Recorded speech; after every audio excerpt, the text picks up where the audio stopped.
ಮದುವೆಯಲ್ಲಿ ಒಬ್ಬರು partner video ಮಾಡಿ ಅಂತ ಫೋರ್ಸ್ ಮಾಡ್ತಾ ಇರ್ತಾರೆ. ಲವ್ ಮ್ಯಾರೇಜ್ ಅಲ್ಲಿ ಬಿಲೀಫ್ ಇದೆಯಾ ಅಥವಾ ಅರೇಂಜ್ ಮ್ಯಾರೇಜ್ ಅಲ್ಲಿ ಬಿಲೀಫ್ ಇದೆಯಾ? ವೈಟ್ ಶರ್ಟ್ ಆಮೇಲೆ ಸ್ಯಾಟಿನ್ ಸ್ಕರ್ಟ್. ನಾನು ನನ್ನ ವಿಡಿಯೋ ಮಾಡ್ಬೇಕಂತ ನನ್ನ ಹೆಂಡತಿ ವಿಡಿಯೋ ಮಾಡ್ತಾರಂತೆ. ಇಲ್ಲೊಂದು ಮಾತಿದೆ, ಜೋ ಬೀವಿ ಕೋ ಡರ್ತಾ ಹೈ ಉಸ್ಕೋ ದುನಿಯಾ ಡರ್ತಾ ಹೈ. ಅಯ್ಯೋ ದೇವ್ರೆ, ಈ ವಿಡಿಯೋ ನೋಡ್ಬಿಡ್ತಾನಲ್ವಾ. ಅಯ್ಯೋ, I don't believe in marriages at all. But ಅದು love marriages, every day you have to update status. The time when someone biggest decision of your life, ಅವ್ರು ಹೆಣ್ಮಗ್ಳಾಗಿರ್ಬೋದು ಅಥವಾ ಗಂಡು ಮಗಳಾಗಿರ್ಬೋದು, ಇಷ್ಟಪಡ್ಬೋದು ಈ ಉತ್ತರನ, ಇಷ್ಟಪಡದಲ್ಲೇ ಇರ್ಬೋದು. But I will not sugar coat it. Hello ನನ್ನ ಪ್ರೀತಿಯ ಕನ್ನಡಿಗರೇ, welcome back to my channel. ನೀವೇನಾದರೂ ನನ್ನ ಚಾನಲ್ಗೆ ಹೊಸದಾಗಿ ಸಬ್ಸ್ಕ್ರೈಬ್ ಆಗಿದ್ರೆ ಅಥವಾ ನನ್ನ ಚಾನೆಲ್ನ ಹೊಸದಾಗಿ ನೋಡ್ತಾ ಇದ್ರೆ, ನನ್ನ ಹೆಸರು ಗೌರಿ ಪ್ರವೀಣ್, ನಾನು ದುಬೈಯಿಂದ ಕನ್ನಡ ವ್ಲಾಗ್ಸ್ ಮಾಡ್ತೀನಿ. ಸೊ ಇವತ್ತೊಂದು ಸ್ಪೆಷಲ್ ವ್ಲಾಗ್ನ ಶೂಟ್ ಮಾಡಬೇಕು ಅಂತ ಪ್ಲ್ಯಾನ್ ಮಾಡಿದ್ದೀನಿ. ನೀವು ಹೋಗ್ತಾ ನೋಡ್ತೀರಾ ಅದು ನಾನು ಸ್ಪೆಷಲ್ ಯಾಕೆ ಅಂತ ಹೇಳ್ತಾ ಇದ್ದೀನಿ ಅಂತ. So today is going to be a very busy day. ಯಾಕಂದರೆ ನಾನು ನನ್ನ ಕಂಪ್ನಿ ಎಂಪ್ಲಾಯೀಸಿಗೆ ವ್ಯಾಲೆಂಟೈನ್ಸ್ ಡೇ ಪಾರ್ಟಿನ ಅರೇಂಜ್ ಮಾಡ್ತಾ ಇದ್ದೀನಿ ನಮ್ಮ ಮನೆ ಬ್ಯಾಕ್ ಯಾರ್ಡಲ್ಲಿ. ಸೊ ವ್ಯಾಲೆಂಟೈನ್ಸ್ ಡೇ ಅಂದರೆ it's a day of love, day of giving, ಆಮೇಲೆ it's gonna be a day full of happiness ಅಲ್ವಾ. ಸೊ ಅವ್ರಿಗೇನಾದರೂ ಒಂದು ಸ್ಪೆಷಲ್ ಫೀಲ್ ಮಾಡಿಸೋಣ ಅಂತ ಈ ಸೆಲೆಬ್ರೇಷನ್ನ ಪ್ಲ್ಯಾನ್ ಮಾಡಿದ್ದೀನಿ. ಪ್ಲಸ್ ಇವತ್ತು ನಾನು ಏನೇನು ಮಾಡ್ತೀನಿ, ಎಲ್ಲೆಲ್ಲಿಗೆ ಹೋಗ್ತೀನಿ, ಮತ್ತು ಯಾರನ್ನ ಮೀಟ್ ಮಾಡ್ತೀನಿ ಅಂತೆಲ್ಲ ಈ ವ್ಲಾಗಲ್ಲಿ ನೋಡ್ಬೋದು ನೀವು. ಸೊ ತಡ ಮಾಡದೆ let's begin this vlog and I hope you guys enjoy this vlog. So guys, ಇದೇ ನನ್ನ outfit of the day. White shirt ಆಮೇಲೆ satin skirt. Very easy peasy, very comfortable. ಎಲ್ಲ ಕಡೆ ಆರಾಮಾಗಿ ಓಡಾಡ್ಬೋದು, ಅನ್ಕಂಫರ್ಟೇಬಲ್ ಫೀಲ್ ಆಗಲ್ಲ. ಸೊ ಲೆಟ್ಸ್ ಗೋ ನಾವ್. ಬಾ ಒಳಗಾಗ್ತೀನಿ. ನಾನು ಮನೆ ಕಾಯ್ಬೇಕು ತಾನೆ ನೀನು ಇವಾಗ. ನಾನು ಆಚೆ ಹೋಗ್ತಾ ಇದ್ದೀನಿ. So over to Praveen's camera. ನಾವು ನಾನು ನನ್ನ ವಿಡಿಯೋ ಮಾಡ್ಬೇಕಂತ ನನ್ನ ಹೆಂಡತಿ ವಿಡಿಯೋ ಮಾಡ್ತಾರೆ. ಆಮೇಲೆ ಮಧ್ಯೆ ಸಿಕ್ಬಿಟ್ಟು ನಮ್ಮಿಬ್ರದನ್ನು ಅಟ್ಯಾಚ್ ಮಾಡ್ಬೇಕಂತ ವಿಡಿಯೋ ನೋಡಿ ಯೋಚನೆ ಮಾಡಿ. Shakespeare says things the beauty joy forever. Praveen Aradhya says making video for my wife is a pain forever. That's how it is. It is what it is. How is it going? You all do. Hope you're doing good. And then we're gonna make a good video and then we'll see. Evening Bandla क्या हाल है? बढ़िया. कुछ है बात? Salary चाहिए ना? अभी madam से ले ले. नहीं, मैडम बिजी है, मैं कल ला के दे देता हूँ. टेंशन नहीं. टुमारो. डन है? Thank you. ಅಯ್ಯೋ, ಬೆಳಗ್ಗೆನೆ ಸಾಲ ವಸೂಲಿ ತರ ಬಂದವ ನೋಡ್ರಿ ಪಾಪ ನಮ್ ಗಾರ್ಡನ್. ಸ್ಯಾಲ್ರಿ ಬೇಕಂತೆ, 1ನೇ ತಾರೀಕೆ ಕೊಡ್ಬೇಕಾಗಿದ್ದಿಲ್ಲ, 15ನೇ ತಾರೀಕು ಮೊದಲೇ ಬಂದವನಲ್ಲ. Anyway, there's one policy in proving that work hard and party hard, right? So we announced a Valentine party on this Friday 14th. People are excited, really. I mean, there were some things are not going right or whatsoever. Then when we announced something, I think humans are technically a social animal, and they would like to, get together. They would like to talk to people, have that conversation, have fun. I mean, that's important. I think after a good work, we should do what we should do. So invested and your sources is clean. Sign. Yes, sign. That's it. You can't do that. Do that. Take a picture. Hot, warm, cold and dead is called what? Status. Good. Status. Listen to this. Understand this and remember this. Guys, ಇನ್ನೂ ಪ್ರವೀಣ್ ಬಂದಿಲ್ಲ, ಅವ್ರಿಗೋಸ್ಕರ ಕಾಯ್ತಾ ಇದ್ದೀನಿ. ಅವ್ರಿಗೆ ನನ್ನ ಜೊತೆ weak ಡೇಸಲ್ಲಿ ಬಂದು ನನ್ನ ಮೀಟ್ ಮಾಡೋದು, ನನ್ನ ಜೊತೆ ಆಚೆ ಕಡೆ ಬರೋದು ಒಂಚೂರು ಇಷ್ಟ ಇಲ್ಲ. ಸೊ ವೀಕ್ ಡೇ ಆಗಿರೋದ್ರಿಂದ ಸ್ವಲ್ಪ ಹಿಂದೆ ಹೊಡಿತಾ ಇದ್ದಾರೆ ಬಂದು ನನ್ನ ಮೀಟ್ ಮಾಡಿ ನನ್ನ ಜೊತೆ ಊಟ ಮಾಡೋದಕ್ಕೆ. ಸೊ ಫೋರ್ಸ್ ಮಾಡಿ ಕರೆದಿದ್ದೀನಿ, ಬನ್ನಿ ನನ್ನ ಮೀಟ್ ಮಾಡಿ ಅಂತ. ಕಾಯ್ತಾ ಇದ್ದೀನಿ. ಮೀಟಿಂಗಲ್ಲಿ ಬ್ಯುಸಿ ಇದ್ದಾರಂತೆ ಆ್ಯಸ್ ಯೂಶ್ವಲ್. ಸೊ ಏನು ಮಾಡೋಕ್ಕಾಗಲ್ಲ, ಕಾಯಬೇಕು. 2 hours later. ಸೊ ನನ್ನ ಹೆಂಡತಿ ಆಜ್ಞೆ ಮೇರೆಗೆ ಇವತ್ತು ಅವಳನ್ನ ಊಟಕ್ಕೆ ಮೀಟ್ ಮಾಡಕ್ ಹೋಗ್ತಾ ಇದ್ದೀನಿ ಮಧ್ಯ. ಬಟ್ ನನ್ನ ಊಟ ಅಂತೂ ರೆಡಿ ಇದೆ, salad. But will see how does it goes. ಅವಳು ವಿಡಿಯೋ ಮಾಡಿ ಕ್ವಶನ್ ಆ್ಯಂಡ್ ಆನ್ಸರ್ಸ್ಗೆಲ್ಲ ಆನ್ಸರ್ ಮಾಡಿ ಸ್ವಲ್ಪ ತಲೆ ತಿನ್ನಿಸ್ಕೊಂಡು ತಲೆ ಕೆಡಿಸ್ಕೊಂಡು ಬರಬೇಕು. ಬಟ್ ಏನು ಮಾಡೋಕ್ಕಾಗಲ್ಲ, we have to pay the price. ಅಯ್ಯೋ ದೇವ್ರೆ, ಈ ವಿಡಿಯೋ ನೋಡ್ಬಿಡ್ತಾನಲ್ವಾ. ಅಯ್ಯೋ, ತುಂಬ ಲೇಟ್ ಆಯಿತು. ನಾನಾಗಿದ್ದಕ್ಕೆ ಸುಮ್ಮನೆ ಇದ್ದೀನಿ. ನನ್ನಂತ ಒಳ್ಳೆಯವಳಾಗಿದ್ದಕ್ಕೆ ಸುಮ್ಮನೆ ಇದ್ದೀನಿ ರೀ ನಾನು.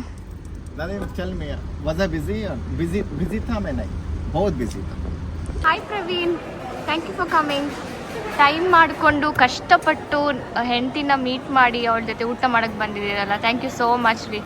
ಹೌದು, ಹೆಂಡತಿಗೆ ಹಿಂದಿಲೊಂದು ಮಾತಿದೆ, ಜೋ ಬೀವಿ ಕೋ ಡರ್ತಾ ಹೈ ಉಸ್ಕೋ ದುನಿಯಾ ಡರ್ತಾ ಹೈ. ಸೊ ಹೆಂಡ್ತಿಗೆ ಎದ್ರುಕೊಂಡು ಬರಲೇಬೇಕು, ಕುತ್ಕೊಂಡು ಕೇಳಲೇಬೇಕು, ಊಟ ಮಾಡಲೇಬೇಕು.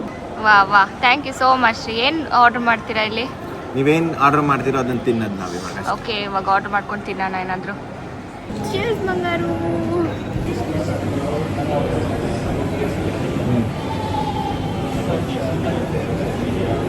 1 hour later. So it's homework time Praveen. So ನಾನು ಟೀಚರು, ನೀವು ಸ್ಟೂಡೆಂಟು, ಓಕೆನಾ? ನಾನು ಏನೇನು ಕ್ವೆಶನ್ ಕೇಳ್ತೀನೋ ಅದಕ್ಕೆಲ್ಲ ಕರೆಕ್ಟಾಗಿ ಆನ್ಸರ್ ಮಾಡಬೇಕು, ಕರೆಕ್ಟಾಗಿ ಉತ್ತರ ಕೊಡಬೇಕು. ಇಲ್ಲಾಂದರೆ ಮಾರ್ಕ್ಸ್ ಕಡಿಮೆ ಬರುತ್ತೆ ನಿಮಗೆ. ಓಕೆನಾ? ಡನ್ನಾ? It's a pressurised work environment. So first question ಏನಂದರೆ, ನಿಮಗೆ ಲವ್ ಮ್ಯಾರೇಜಲ್ಲಿ ಬಿಲೀಫ್ ಇದೆಯಾ ಅಥವಾ ಅರೇಂಜ್ ಮ್ಯಾರೇಜಲ್ಲಿ ಬಿಲೀಫ್ ಇದೆಯಾ? See I will be very honest. ಪ್ರಾಮಾಣಿಕವಾಗಿ ನನ್ನ ಉತ್ತರ ನಾನು ಹೇಳ್ಬೇಕಂದ್ರೆ, ಯಾವುದೇ ಕಪಟ ಇಲ್ದಲ್ಲೇ ಸತ್ಯನೇ ಹೇಳ್ಬೇಕಂದ್ರೆ, I don't believe in marriages at all. But ಅದು ಲವ್ ಮ್ಯಾರೇಜ್ ಆಗಿರ್ಬೋದು ಅಥವಾ ಅರೇಂಜ್ ಮ್ಯಾರೇಜ್ ಆಗಿರ್ಬೋದು. ನಿಮಗೆ ಯಾರೇ ಒಬ್ಬರು ಮದುವೆ ಆಗೋಕ್ಕಿಂತ ಮುಂಚೆ ಹೌದು ಸಂತಾನೋತ್ಪತ್ತಿ ಮಾಡಬೇಕು, ಸಂಸಾರನ ಮುಂದುವರಿಸಬೇಕು, ಮಕ್ಕಳು ಮಾಡಬೇಕು ಅನ್ನೋ ಒಂದು ಅಂಶ ಬಿಟ್ಟು ಇನ್ನು ಎಷ್ಟು ಅಂಶಗಳು ಇದೆ ಅದರಲ್ಲಿ.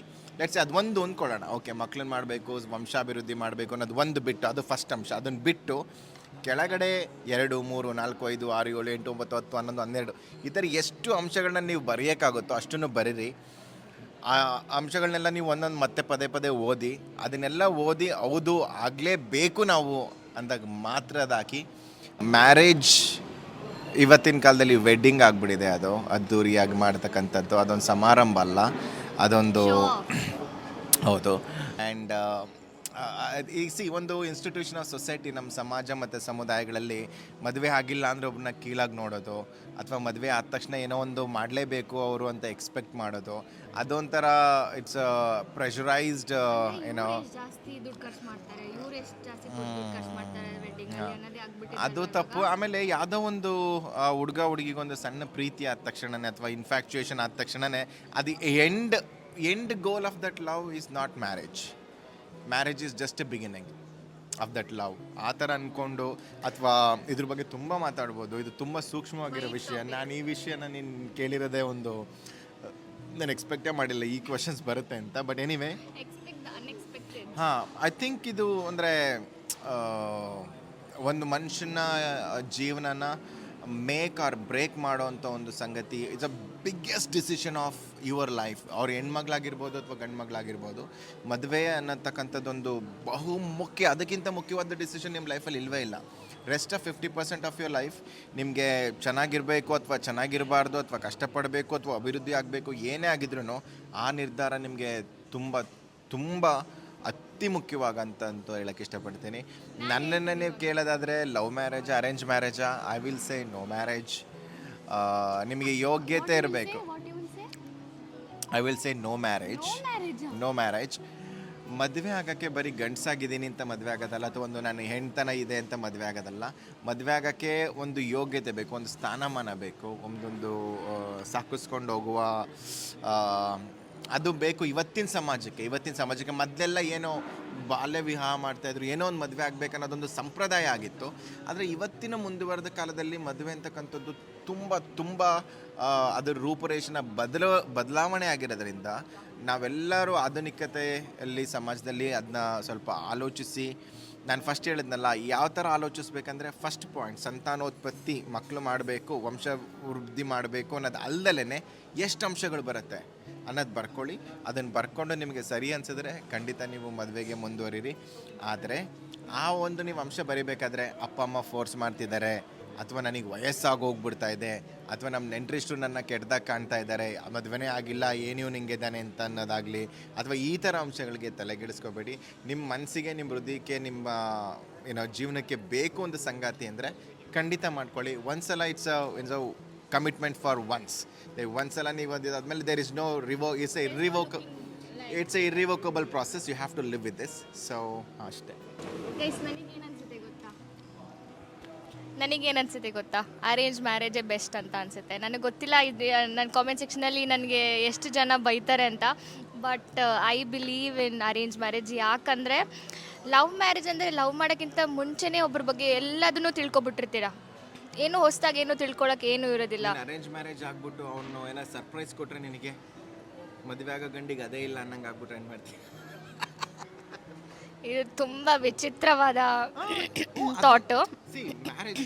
ಲವ್ ಮ್ಯಾರೇಜ್ ಆಗಲಿ ಅರೇಂಜ್ ಮ್ಯಾರೇಜ್ ಆಗಲಿ, ಮ್ಯಾರೇಜ್ ಈಸ್ ಆಲ್ವೇಸ್ 50-50 ಗೇಮ್. ಆಗ್ಲೂಬೋದು ಹೋಗ್ಲೂಬೋದು. ನಿನಗೇನಕ್ಕೆ ಅರೇಂಜ್ ಮ್ಯಾರೇಜೇ ಆಗಬೇಕು? Because I believe in arrange marriage. Why? Several reasons. ಅದಕ್ಕೆ ನಾನು ಇನ್ನೊಂದು ವಿಡಿಯೋನೇ ಅರೇಂಜ್ ಮಾಡಬೇಕು. ಮ್ಯಾರೇಜ್ ಆಗಿರೋದು ಯಾವುದನ್ನು ಡಿವೋರ್ಸ್ ಆಗಿಲ್ವಾ? ಅರೇಂಜ್ ಮ್ಯಾರೇಜ್ ಆದವರು ಎಲ್ಲರೂ ಚೆನ್ನಾಗಿದ್ದಾರಾ? ಹಂಗಿಲ್ಲ. ಮತ್ತೆ it's a very debatable issue. Love marriage ಎಷ್ಟು ಚೆನ್ನಾಗಿದ್ದಾರೆ, ಅವರು ಬಿಟ್ಟು ಹೋಗಿದ್ದಾರೆ. ಅರೇಂಜ್ ಮ್ಯಾರೇಜ್ ಅವರು ಬಿಟ್ಟು ಹೋಗಿದ್ದಾರೆ. ಎರಡೂ ಸಮನೇ ಇದೆ. ಯಾವುದೂ ಮೇಲಿಲ್ಲ, ಯಾವುದು ಕೆಳಗಿಲ್ಲ. ಬಟ್ ನಾನು ಏನರಲ್ಲಿ ಬಿಲೀವ್ ಮಾಡ್ತೀನಿ ಅಂತ ನಾನು ಹೇಳ್ತಾ ಇದ್ದೀನಿ. ಏನಕ್ಕೆ ಬಿಲೀವ್ ಮಾಡ್ತೀನಿ ಅಂದರೆ ಒಂದು ಮ್ಯಾರೇಜ್ ಆದಮೇಲೆ ಒಬ್ರ ಬಗ್ಗೆ ಏನೋ ಒಂದು ಹೊಸತನ ತಿಳ್ಕೊಳಕ್ಕಿರುತ್ತೆ. ತಿಳ್ಕೊಂಡು ಹೊಸತನ ಇಷ್ಟ ಆಗಲಿಲ್ಲ ಅಂದರೆ ಓಕೆ, ಇಷ್ಟ ಆಗಲ್ಲ ಅಂದರೆ ಅವ್ರನ್ನ ಹೇಳ್ಬೇಕು. ಅವ್ರ ಹತ್ರ ಕೇಳಲಿಲ್ಲ ಅಂದರೂ ಪರವಾಗಿಲ್ಲ, ಟ್ರೈ ಮಾಡಬೇಕು. ನಮಗೆ ಎಷ್ಟಾಗುತ್ತೋ ಅಷ್ಟು ಟ್ರೈ ಮಾಡಬೇಕು. ನಾವು ಅಡ್ಜಸ್ಟ್ ಆಗಬೇಕು. ಅವರು ನಮ್ಮಲ್ಲೂ ತುಂಬ ಏನೇನೋ ಚೇಂಜ್ ಮಾಡ್ಕೊಳಕ್ಕಿರುತ್ತಲ್ವಾ. ಸೊ ಅವರಲ್ಲೂ ಏನಾದರೂ ಚೇಂಜ್ ಮಾಡ್ಕೊಳಕ್ಕಿರುತ್ತೆ. ಸೊ ಕುತ್ಕೊಂಡು ಕಮ್ಯುನಿಕೇಟ್ ಮಾಡಿದ್ರು ಕೇಳಲಿಲ್ಲ ಅಂದರೆ ಅದು ಕಮ್ಯುನಿಕೇಟ್ ಮಾಡೋ ರೀತಿ ಮೇಲೆ ಡಿಪೆಂಡ್ ಆಗುತ್ತೆ. ನಾವು ಜಗಳ ಆಡ್ಕೊಂಡು ನೀನು ಹಂಗೇನೆ, ನೀನು ಹಿಂಗೇನೆ ಅಂತ ದೂರ್ಕೊಂಡಿದ್ರೆ ಯಾವತ್ತೂ ಯಾರೂ ಚೇಂಜ್ ಆಗೋದಿಲ್ಲ. ಸೊ ಹೇಳೋ ರೀತಿಯಲ್ಲಿ ಅದು ಅವ್ರಿಗೆ ಇಷ್ಟ ಆಗಲಿಲ್ಲ ಅಂದರೆ ಅದು ನಮಗೆ ಆದಷ್ಟು ನಾವು ಟ್ರೈ ಮಾಡಬೇಕು. ಯಾವಾಗ ನಮಗೆ ಸೆಟ್ ಆಗ್ತಾಯಿಲ್ಲ, ಓಕೆ ಏನೋ ಒಂದು ಕಷ್ಟ ಆಗ್ತಾಯಿದೆ ಅಂತ ಅನ್ನಿಸ್ದಾಗ ನಮ್ಮ ನಮ್ಮ ಫ್ಯೂಚರ್ಗೆ ನಾವು ಕರೆಕ್ಟಾಗಿ ಏನು ಡಿಸಿಷನ್ ಮಾಡಬೇಕು ಡಿಸಿಷನ್ ಮಾಡಿ ಮುಂದುವರಿತಾ ಇರಬೇಕು. ಏನು ಲವ್ ಮ್ಯಾರೇಜಲ್ಲೂ ಈ ಥರ ಪ್ರಾಬ್ಲಮ್ಸ್ ಬಂದೇ ಬರುತ್ತೆ ರೀ. ಲವ್ ಮಾಡೋವಾಗೂ ಒಂಥರ ಇರ್ತಾರೆ, ಲವ್ ಆದಮೇಲೆ ಇನ್ನೊಂದು ಥರ ಇರ್ತಾರೆ. ಅದಕ್ಕೇನು ಮಾಡ್ತೀರಾ? ಅದಕ್ಕೇನು ಮಾಡೋಕ್ಕಾಗಲ್ಲ. ನಂದೊಂದು ಪ್ರಶ್ನೆ ಏನು ಅಂದರೆ, ಈಗ ಒಬ್ಬರು ಮದುವೆಯಲ್ಲಿ ಒಬ್ಬರು ಪಾರ್ಟ್ನರು ವಿಡಿಯೋ ಮಾಡಿ ಅಂತ ಫೋರ್ಸ್ ಮಾಡ್ತಾ ಇರ್ತಾರೆ. ಒಬ್ರಿಗೆ ಕೆಲ್ಸಕ್ಕೆ ಹೋಗ್ಬೇಕಾಗಿರುತ್ತೆ, ಅವಾಗ ಏನು ಮಾಡೋದು? ತುಂಬ ಕೆಟ್ಟಾಗಿ ಆನ್ಸರ್ ಮಾಡ್ತಾ ಇದ್ದೀರಾ ನೀವು. ಹೋಮ್ವರ್ಕಲ್ಲಿ 0/10 ಬರುತ್ತೆ ಇವಾಗ. ತೌಕ ಇರುತ್ತೆ, ಒಬ್ಬರಿಗೆ ವಿಡಿಯೋ ಮಾಡಬೇಕನ್ನ ತೌಕ ಇರುತ್ತೆ. ಏನು ಮಾಡೋದು ಇವಾಗ? ಪ್ರಿಯಾರಿಟೀಸ್ ಬೇರೆ ಇರುತ್ತೆ, ಏನು ಮಾಡೋದು ಇವಾಗ? ಅಂದರೂ ಅವ್ರ ಕೆಲಸ ಮಾಡಕ್ಕೆ ನಾನು ಆದಷ್ಟು ಬಿಡ್ತೀನಿ ಗೈಸ್. ವೀಕ್ ಡೇಸಲ್ಲಿ ನಾನು ಅವ್ರನ್ನ ಮಾತಾಡ್ಸೋಕ್ಕೆ ಹೋಗಲ್ಲ, ಬನ್ನಿ ನನ್ನ ಮೀಟ್ ಮಾಡಿ ಅಂತ. ಯಾವತ್ತೋ ಒಂದು exception. Midday of Wednesday, we are sitting here in cafe, chilling with falafel and then Operation Falafel, and we're enjoying a beautiful coffee, yeah? But I believe in arranged marriage. I don't know what he believes. You explain ಮಾಡಿದ್ದಾರೆ ನೀವು. I don't believe in either of it. I only believe in a right mindset, two true hearts. ಒಳ್ಳೆ ಎರಡು ಹೃದಯಗಳ ಸಮ್ಮಿಲನನೇ ಮದುವೆ. ಅದು ಆ ಸಮ್ಮಿಲನಕ್ಕೋಸ್ಕರ ಕಾಯಿರಿ, ಸಮಾಜದ ಒತ್ತಡಕ್ಕೋಸ್ಕರ ಅಥವಾ ಮನೇಲಿ ಒತ್ತಡಕ್ಕೋಸ್ಕರ ಅಥವಾ ವಯಸ್ಸಿನ ಒತ್ತಡಕ್ಕೋಸ್ಕರ, ಯಾವುದೇ ರೀತಿ ಆರ್ಥಿಕತೆ ಒತ್ತಡಕ್ಕೋಸ್ಕರ ಸುಮ್ಮನೆ ಯಾರ್ಯಾರಿಗೂ ಕಮಿಟ್ ಆಗಬೇಡಿ. ಚಿಕ್ಕ ವಯಸ್ಸಲ್ಲೆಲ್ಲ ಮದುವೆ ಆಗಿ ತುಂಬ ಕಷ್ಟ ಆಗುತ್ತೆ. ಮದುವೆ ಅನ್ನೋದೊಂದು ದೊಡ್ಡ ಜವಾಬ್ದಾರಿ. ಅದಕ್ಕೊಂದು ತುಂಬ ಒಂದು ಪ್ರೌಢಾವಸ್ಥೆಗೆ ಬಂದು ಅದಕ್ಕೊಂದು ಪ್ರೌಢಿಮೆ ಬೇಕು. You got to have that maturity to handle someone. Because ನಮ್ಮನ್ನೇ ನಾವು ನೋಡ್ಕೊಳ್ಳೋದು ತುಂಬ ಕಷ್ಟ. ಎಷ್ಟೊಂದು ಏರಿಳಿತಗಳಿರುತ್ತೆ, ಭಾವನೆಗಳಲ್ಲಿ ಎಮೋಷನಲ್ ರೋಲರ್ ಕೋಸ್ಟರ್ ಇರುತ್ತೆ, ವರ್ಕ್ ಪ್ರೆಷರ್ ಇರುತ್ತೆ, ಫೈನಾನ್ಷಿಯಲ್ಸ್ ಪ್ರೆಷರ್ ಇರುತ್ತೆ, ಗ್ರೋತ್ ಪ್ರೆಷರ್ ಇರುತ್ತೆ, ಇನ್ವೆಸ್ಟರ್ ಪ್ರೆಷರ್, ಎಷ್ಟೊಂದೆಲ್ಲ ಇರುತ್ತೆ. ಅದ್ರ ಜೊತೆಗೆ we have to be with someone, meaning you got to have that maturity. We have to live up to our expectations and also we have to live up to someone else's expectation. ಮದುವೆ ಆದಮೇಲೆ ಇವು ಒಂದು ಹುಡುಗಿಗೋಸ್ಕರ, ನೀನು ಹೆಂಡತಿಗೋಸ್ಕರ ಒಂದೇ ಅಲ್ಲ, ಅವರು ಅವ್ರ family, ಅವ್ರ ಸಂಬಂಧಗಳು, ನಮ್ಮ ಸಂಬಂಧಗಳು, ಸಮಾಜ, ಅದು ದೊಡ್ಡದಾಗ್ತಾ ಹೋಗುತ್ತೆ. ಅವರೆಲ್ಲರಿಗೂ you have to live up to that. So it is what it is. I mean, it is hard. I mean, is it hard? It is hard. It's not impossible, but it is hard. It's ಒಂದು ದೊಡ್ಡ ಜವಾಬ್ದಾರಿ ಅಂತಲೇ ಹೇಳ್ಬೋದು. Okay, Praveen, thank you. 10 out of 10 for the answer. So first question ಆಯಿತು. So Praveen, next question ಏನಂದರೆ, ಈ ಮ್ಯಾರೇಜಲ್ಲಿ ನೀವು ಯಾರಿಗೆ ಸಪೋರ್ಟ್ ಮಾಡಬೇಕು ಜಾಸ್ತಿ? ಅಮ್ಮನಿಗೆ ಸಪೋರ್ಟ್ ಮಾಡಬೇಕಾ ಅಥವಾ ಹೆಂಡತಿಗೆ ಸಪೋರ್ಟ್ ಮಾಡಬೇಕಾ? ಅವ್ರನ್ನ ಹೆಂಗೆ ಬ್ಯಾಲೆನ್ಸ್ ಮಾಡ್ತೀರಾ? ಅವ್ರ ಹೆಂಡತಿ ಮತ್ತು ನಿಮ್ಮ ಅಮ್ಮ ಅಥವಾ ಹೆಂಡತಿದು ಅತ್ತೆಗೆ ಹತ್ರ ಎಷ್ಟೊಂದು ಡಿಫ್ರೆನ್ಸಸ್ ಇರುತ್ತೆ. ಅವ್ರನ್ನ ಮನೆಯಲ್ಲಿ ಯಾವ ಥರ ನೀವು ಮ್ಯಾನೇಜ್ ಮಾಡ್ತೀರಾ? ಲೈಕ್ ತಕ್ಕಡಿ ಹೆಂಗೆ ಬ್ಯಾಲೆನ್ಸ್ ಮಾಡ್ತೀರಾ? ಈ ಕ್ವಶನ್ನು ತುಂಬ ಮುಖ್ಯ ಆಗಿರೋದ್ರ ಜೊತೆಗೆ ತುಂಬ ಕಷ್ಟ ಕೂಡ ಆನ್ಸರ್ ಮಾಡೋಕ್ಕೆ. ಅದು ಎಕ್ಸ್ಪೆಷಲಿ ಒಬ್ಬ ಗಂಡಸಿಗೆ ಈ ಕಷ್ಟ ತುಂಬ ಆಗಿರುತ್ತೆ. ಆದರೆ ನಾನು ಇದಕ್ಕೆ ಹೆಚ್ಚಿಗೆ ಶುಗರ್ ಕೋಟ್ ಮಾಡೋಕ್ಕೋಗಲ್ಲ, ತುಂಬ ಡೈರೆಕ್ಟಾಗಿ ಆನ್ಸರ್ ಮಾಡೋಕ್ಕೆ ಇಷ್ಟಪಡ್ತೀನಿ.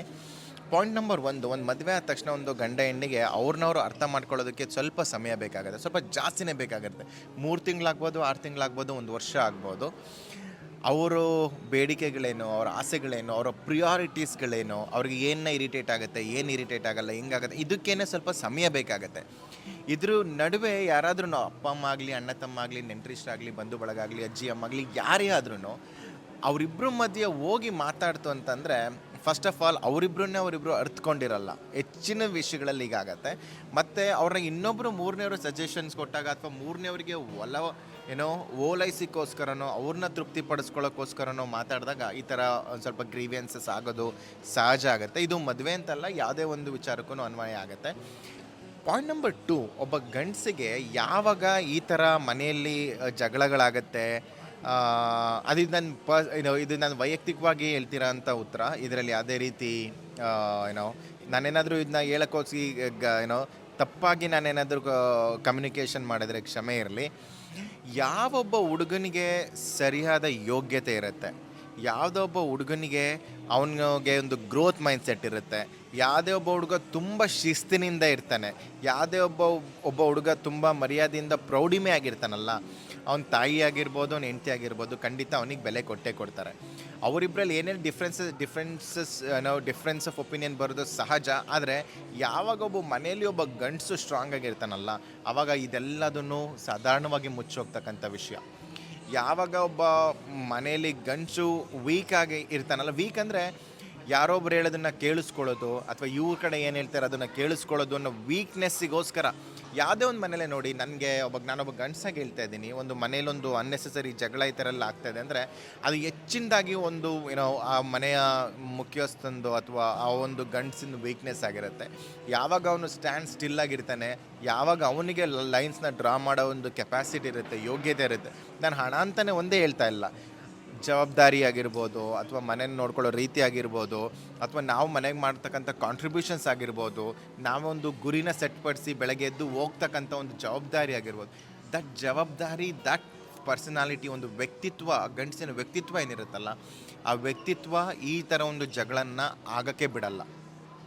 ಅಂತೂ ಏನಾದರೂ ಆಗದೇ ಆಗಬೇಕು ಅಂತಲೇ ಇದ್ದರೆ there are ways. It's not about taking sides. ಯಾವುದು ಸತ್ಯ ಅದನ್ನು ಮಾತಾಡೋದ್ರಲ್ಲೇನು ತಪ್ಪಿರಲ್ಲ.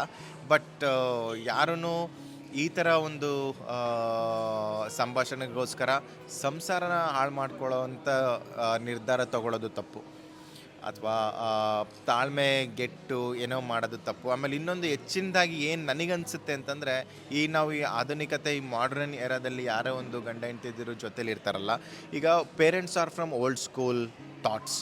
ಅವ್ರೇನು ಹೇಳ್ತಾರೆ ಅದು ತಪ್ಪು ಅಂತಲ್ಲ, ಆದರೆ ಅದು ಈ ಸಂದರ್ಭಕ್ಕೆ, ಈ ಒಂದು ಕಾಲಾನುಗುಣಕ್ಕೆ ಅದು ಹೋಲಿಕೆ ಆಗಲ್ಲ. ಅದನ್ನು ಅವರು ತುಂಬ ಪುಷ್ ಮಾಡೋಕ್ಕೆ ಟ್ರೈ ಮಾಡ್ತಾರೆ. ಮದುವೆ ಆದ ತಕ್ಷಣ ಮಗು ಮಾಡ್ಕೋಬೇಕು, ನೀನು ಮದುವೆ ಆದ ತಕ್ಷಣ ಇದು ಮಾಡಬೇಕು, ನೀನು ಅದು ಮಾಡಿಲ್ಲ, ಅವಳು ಅದು ಮಾಡೋದು ಇದು ಮಾಡಿದ್ಲು ಅಂತನೋ, ಅಥವಾ ಅವ್ರ ಕಡೆಯವರು ಇವನು ಮಗ ಇವನು ನಮ್ಮ ಮಳಿ ಹಂಗೆ ಮಾಡಬೇಕು, ಆ ಥರ ಎಷ್ಟೊಂದು ಏನೇನೋ ಒಂದು ಬೇಡಿಕೆಗಳು ಬರುತ್ತೆ. ಅದನ್ನು ನೀವು ಗಂಡ ಹೆಂಡತಿ ಚೆನ್ನಾಗಿದ್ದರೆ ಐ ಡೋಂಟ್ ಥಿಂಕ್ ಸೊ ಬೇರೆ ಯಾರಿಗೂ ಮಾತಾಡೋಕ್ಕೆ ಜಾಗನೇ ಇರಬಾರ್ದು. ಮಾತಾಡಿದ ಮೇಲೆ ಏನು ಮಾಡೋದಲ್ಲ, precaution is better than cure. ನಿಮ್ಮಗಳ ವ್ಯಕ್ತಿತ್ವನ ಅಷ್ಟು ಎತ್ತರವಾಗಿ ಬೆಳೆಸ್ಕೊಳ್ಳಿ, ಒಂದು ಸ್ಟ್ರಾಂಗ್ ವ್ಯಕ್ತಿತ್ವನ ಮಾಡ್ಕೊಳ್ಳಿ. ಯಾರು ನಿಮ್ಮನ್ನ ಮಾತಾಡೋಕ್ಕೆ ಎದುರ್ಕೋಬೇಕು, ಅದರಲ್ಲಿ ಏನಿದೆ. ಸೊ ಗೈಸ್, ನನಗೇನು ಅನಿಸುತ್ತೆ ಅಂದರೆ, ನಮ್ಮ ಗಂಡ ಹೆಂಡತಿ ಜಗಳ ಮೂರನೇವ್ರ ಹತ್ರ ಹೋಗಬಾರ್ದು ಯಾವತ್ತೂ. ಮೂರನೇವ್ರ ಹತ್ರ ಹೋದರೆ ಮನೆ ಹಾಳು ಅಂತೂ ಗ್ಯಾರಂಟಿ ಗೈಸ್. ನಿಮ್ಮಿಬ್ಬರಲ್ಲಿ ಏನೇನಿದೆಯೋ ನೀವೇ ಸಾರ್ಟ್ ಔಟ್ ಮಾಡ್ಕೊಳ್ಳಿ, ಬೇರೆಯವ್ರ ಹತ್ರ ಹೋಗಬೇಡಿ ಅಂತ ನನ್ನ ಅಡ್ವೈಸ್ ಇದು. It is my experience advice. ಅದೇ ನಮ್ಮಿಬ್ರು ಮಧ್ಯೆ ಜಗಳ ಇದೆ, ನಾವು ಯಾರಿಗೂ ಹೇಳಲ್ಲ. ಯಾವ ಗಂಡ ಹೆಂಡತಿ ಮಧ್ಯೆ ಜಗಳ ಇರಲ್ಲ ಹೇಳಿ? ಇರುತ್ತೆ ತಾನೇ? ನನಗೆ ತಿಳಿದ ಮಟ್ಟಿಗೆ ಜಗಳ ಇಲ್ಲ ಅಂದರೆ ಅದು ಮ್ಯಾರೇಜೇ ಅಲ್ಲ ಅನ್ಸುತ್ತೆ, ಲೈಫೇ ಅಲ್ಲ ಅನ್ಸುತ್ತೆ. ಜಗಳ ಏನಿಲ್ಲ, ಅವ್ಳು ನೀನು ಹೇಳೋದು ನಾನು ಕೇಳೋದು ಅಷ್ಟೇ ಬಿಟ್ಟು ನಮ್ದೇನಿದ್ದು ಆರ್ಡರ್. ಥ್ಯಾಂಕ್ ಯು ಪ್ರವೀಣ್, ಎಲ್ಲದರಲ್ಲೂ ಔಟ್ ತೊಗೊಂಡಿದ್ದೀರಾ ನನ್ನ ಲೆಕ್ಕದಲ್ಲಿ, 10 out of 10 ಎಲ್ಲಾದರೂ. ಸೊ ಇವಾಗ ನೀವು ಆಫೀಸ್ಗೆ ಹೋಗಿ ಕೆಲಸ ಮಾಡ್ಬೋದು. Thank you so much. Hello, excuse me, pay ಮಾಡಿಬಿಟ್ಟು ಹೋಗಿ. ಹಾಂ, ದುಡ್ಡು ಯಾರು ಕೊಡೋದು?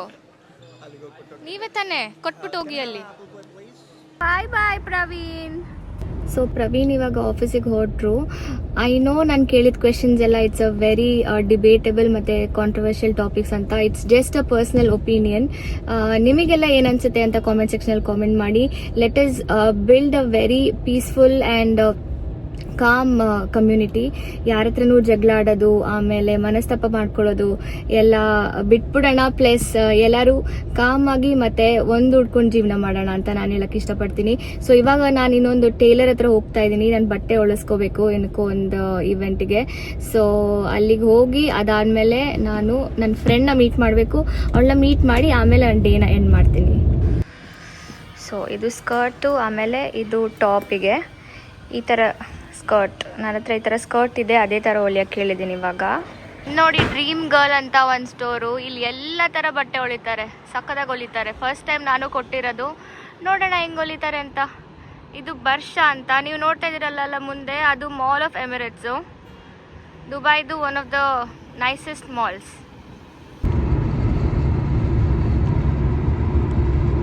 A few moments later. Guys, ಇವಳೇ ನನ್ನ ಫ್ರೆಂಡು, ಮನೆಗೆ ಬಂದಿದ್ದಾಳೆ ಇವಾಗ. ನಾನು ಅವಾಗಲೇ ಹೇಳಿದ್ನಲ್ಲ ನಾನು ಮೀಟ್ ಮಾಡಬೇಕು ಅಂತ. ಸೊ ಇವಳ್ದು ಮತ್ತು ಝೈಲೋದು ರಿಲೇಷನ್ಶಿಪ್ ಸಕ್ಕತ್ತಾಗಿದೆ. ಸೇ ಹಾಯ್ ಶಾಲೆಡ್, ಹಾಯ್ ಟು ಮೈ ವ್ಲಾಗ್. ನಮಸ್ಕಾರ ಎಲ್ಲರಿಗೂ.